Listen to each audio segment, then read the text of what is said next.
धन्यवाद मान्यवर कि आपने मुझे शिक्षा मंत्रालय के कार्यक्रम परिचर्चा पर बोलने का अवसर दिया। साथ ही मैं आभार व्यक्त करता हूं अपनी पार्टी की मुखिया आदरणीय बहन कुमारी मायावती जी का, जिन्होंने अपने 4 बार के शासनकाल में उत्तर प्रदेश को शिक्षा के क्षेत्र में अग्रणी बनाया। दोस्तों, भीम आर्मी जय भीम संगठन के राष्ट्रीय अध्यक्ष मंजीत सिंह नौटियाल को Z+ की सुरक्षा मिलने वाली है, ऐसा एक सूत्रों के हिसाब से खबर लगी है मेरे हाथ, जो आज आपको बताएंगे।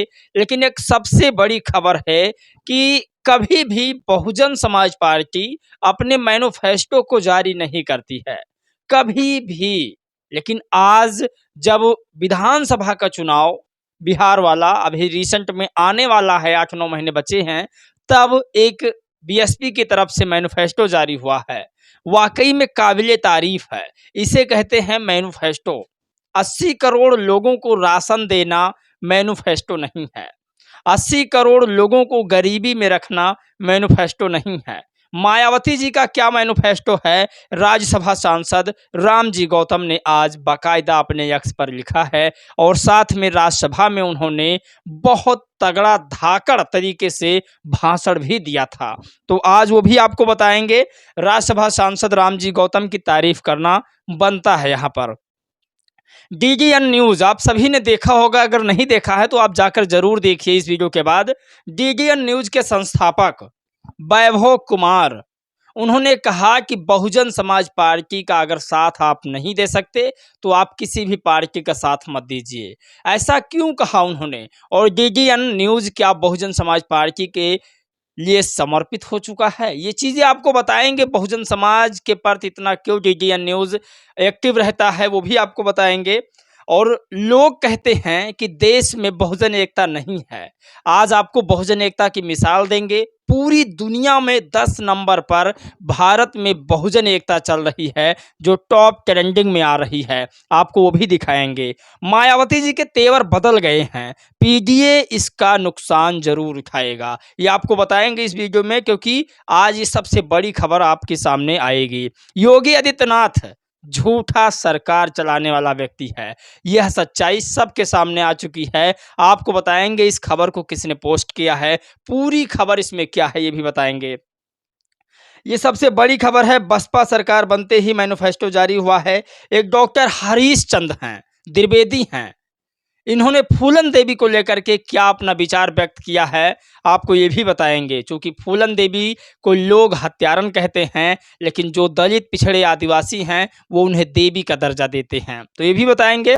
और तमाम बड़ी खबर है जो लगातार वायरल है, उस पर बातचीत करेंगे।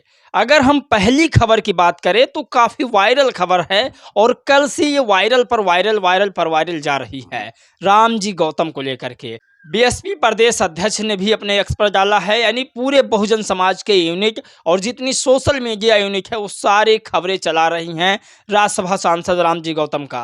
आपको बता दें, राज्यसभा सांसद रामजी गौतम आज सदन में दहाड़ रहे थे।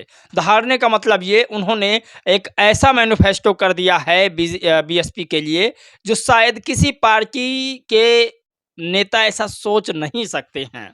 आप यकीन नहीं मानेंगे, उन्होंने राशन देने का वादा नहीं किया, बिजली बिल माफ़ करने का वादा नहीं किया, किसानों के कर्ज को माफ़ करने का वादा नहीं किया। तो फिर है क्या जो रामजी गौतम ने वादा किया है? आपको बता दें कि बीएसपी के राज्यसभा सांसद रामजी गौतम और अभी रिसेंट में नेशनल कोऑर्डिनेटर पद संभालने वाले राज्यसभा सांसद भी हैं। रामजी गौतम ने संसद भवन में कहा कि मेरी सरकार, बसपा की सरकार बनते ही 1 नेशन 1 एजुकेशन लागू किया जाएगा, यानी समान शिक्षा पॉलिसी। जहां तक मेरा यह सोचना है कि 1 नेशन 1 एजुकेशन का यही मतलब होता है। आप लोग ज़रूर कमेंट बॉक्स में सही गलत का निर्णय दीजिएगा। मुझे 1 नेशन 1 एजुकेशन के बारे में जहाँ तक ख्याल है कि एक समान शिक्षा पॉलिसी होगी, और उन्होंने कहा है कि मेरी सरकार बनते ही सबसे पहले 1 नेशन 1 एजुकेशन लागू किया जाएगा, समान शिक्षा पॉलिसी को लागू किया जाएगा।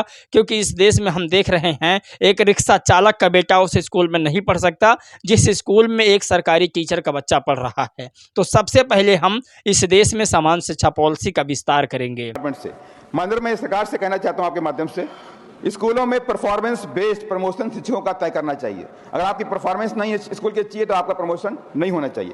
क्योंकि अभी हाल ही में आपने देखा भी मानवर कि दूसरी तरफ प्राइवेट स्कूल भी देखिए, प्राइवेट स्कूलों में भी फीस इतनी बड़ी हुई है कि गरीब आदमी, मिडिल फैमिली प्राइवेट स्कूलों की फीस अफोर्ड नहीं कर सकता। अगर कर भी लिया तो उनके कोर्सेस इतने ज़्यादा कॉस्टली होते हैं, महंगे होते हैं कि वो बच्चे सोच भी नहीं सकते कि अपने स्कूल में पढ़ाने की बात करें। महोदय मान्यवर, आपके देश के अंदर हम बात कर रहे हैं वन नेशन वन इलेक्शन होना चाहिए। बात हमने ये भी कर ली कि वन नेशन वन टैक्स भी हो गया, अच्छी बात है, लेकिन इसी देश के अंदर one nation one education system क्यों नहीं हो सकता? अमीरों की बच्चों की एजुकेशन अलग होगी, गरीबों की बच्चों की एजुकेशन अलग नहीं हो सकती। ये देश भारत जो संविधान चलता है, इस पर भी सरकार को विचार करना चाहिए। अब समान शिक्षा पॉलिसी हो जाएगी तो लोगों को और उनके बच्चों को फ्री में राशन लेने की आवश्यकता ही नहीं पड़ेगी। एक मुझे रैली याद आ रही है, जिस रैली में आकाश आनंद दहाड़ रहे थे। उन्होंने योगी आदित्यनाथ और देश के प्रधानमंत्री पर हमला करते हुए कहा था कि आपने बच्चों को विकलांग कर दिया है, आपने बच्चों को कमाने योग्य नहीं बनाया है। अगर आप ऐसा करते तो शायद आपके 5 किलो राशन पर वो बच्चे निर्भर ना होते, वो परिवार निर्भर ना होता, वो अपने परिवार को 20 से 25 से 30 हज़ार रुपये महीने कमा कर दे सकता था, लेकिन आपने उसे 5 किलो राशन पर लाकर खड़ा कर दिया। तो बीएसपी की ये नीति काफ़ी पसंद आई है और लोगों में चर्चित भी है। लगातार सोशल मीडिया पर ये खबरें वायरल है और यह वन नेशन वन एजुकेशन की पॉलिसी भी लगातार वायरल की जा रही है। अब बात करते हैं कि कौन कहता है कि देश में बहुजन एकता जिंदा नहीं है। आपको बता दें कि परसों, आज के 2 दिन पहले एक पॉडकास्ट हुआ था, जिस पॉडकास्ट में शुभांकर मिश्रा ने शेर सिंह राणा को इंटरव्यू लेने के दौरान बुलाया था। आपको बता दें, शेर सिंह राणा वही हैं जिसने फूलन देवी जी का वध किया था। फूलन देवी, सांसद फूलन देवी को शूट किया था। शुभांकर मिश्रा ने शेर सिंह राणा से कहा, आपने क्यों ठोका और कैसे ठोका? क्या आपने अपने ठकुराई के चलते हुए फूलन देवी को ठोका?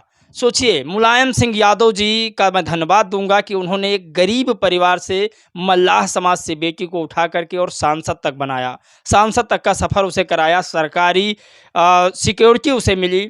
आप कल्पना नहीं कर सकते, लोग उन्हें माता का दर्जा भी देते हैं और करोड़ों महिलाओं की आइडियोलॉजी भी हैं।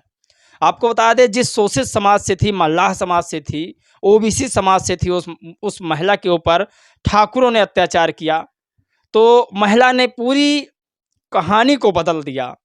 आज फूलन देवी, सांसद फूलन देवी के नाम से पूरा देश उन्हें जानता है। बहुत सारे लोग उन्हें माता का दर्जा भी देते हैं। आपको बता दें, उसमें से कुछ मनुवादी अंटीनाधारी लोग क्या कहते हैं, आप ज़रूर ये ट्वीट पढ़िए। मैं इतनी गिरी हुई ट्वीट नहीं पढ़ सकता। डॉक्टर असीद द्विवेदी हैं, इन्होंने बाबा साहब के ऊपर गाली देने के उपरांत में मुकदमे भी इन पर हो चुके हैं, पहले जेल भी ये पहले जा चुके हैं।